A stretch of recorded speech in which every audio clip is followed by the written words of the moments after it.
So we talk about European minnows, Liechtenstein, Moldova, Andorra, the Faroe Islands, Gibraltar, Luxembourg, other names, and we talk about them as if they just are taking up space in European World Cup qualifying.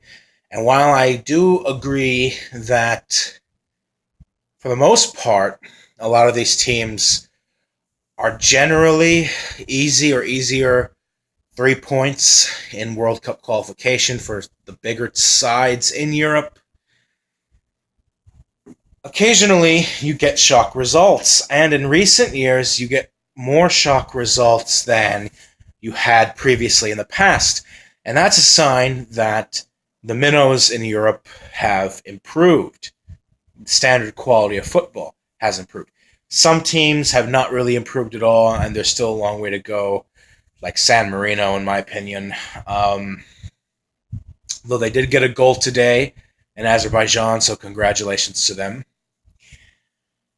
And you get results like France 0, Luxembourg 0. I watched highlights of this match, and from what I heard from people on Twitter, on Reddit, and all other sources, this was a full-strength French squad, not some reserve team or some Deschamps experimenting with youth lineups or anything like that.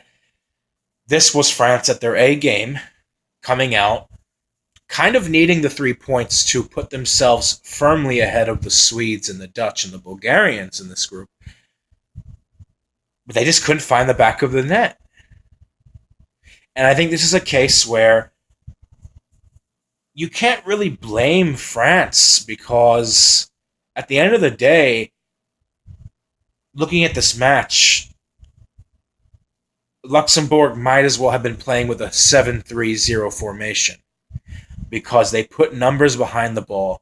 They blocked every single narrow passage which way France could have had to have been through on goal. The Luxembourg players threw their bodies onto the pitch yesterday, desperate to hold on and get a result in a match that they were already eliminated in, one that they didn't have to get a result, and it was just like another day at the office, so to speak, type of situation. They could have just rolled over for France and just, okay, we go behind 1-0, we're pretty much done. This was a team that really did not have anything to prove, yet they still fought and held on anyway. So was this a case of France just not putting away their chances? Yeah, I think probably. I think Griezmann probably should have had a brace. He should have scored at least twice. But you see what Luxembourg did. They did an incredible job of holding on, and they fought really hard. They fought really hard to hold on. 0-0.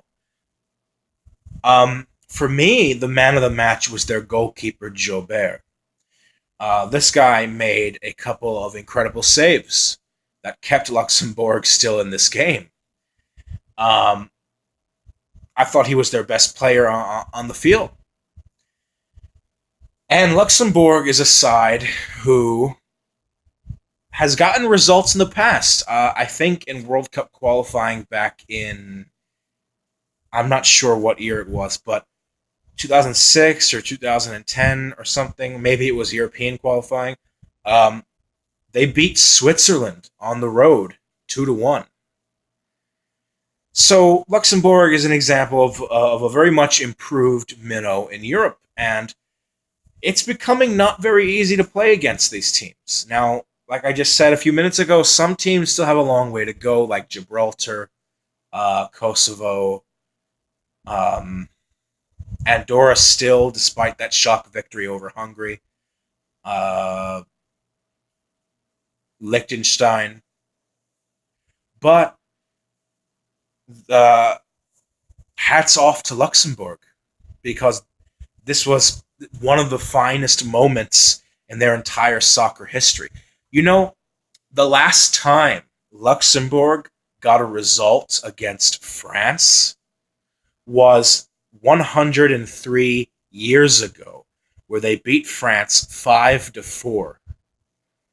That was the last time they got any kind of positive result against France. And 103 years ago, we're talking like World War I days. So that's just stunning. So, and something that needs to be considered that I haven't even mentioned yet. Rodriguez, their center forward. On the counterattack in the 78th minute. That's right.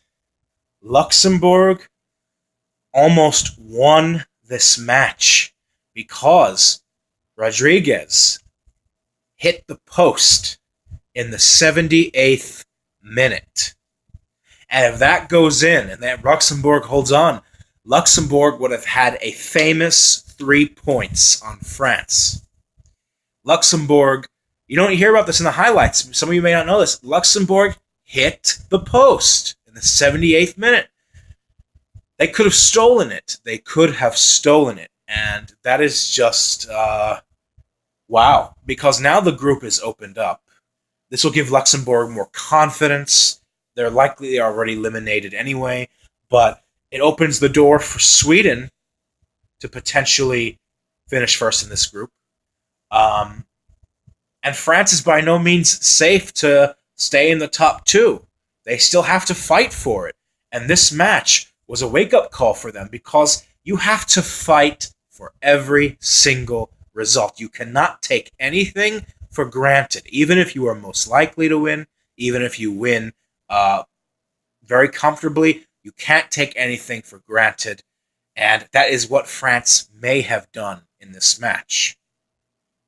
You know, $100+ million euros players getting all these different contract deals for their clubs in Europe. Guess what happened? So you look at France individually players. Look at their individual players. Pogba, Griezmann, Kurzawa. These guys, they're getting multi-million-dollar contracts for all these top European clubs. They got held by a national team whose players are mostly part-timers. And that's beautiful. I think that's beautiful.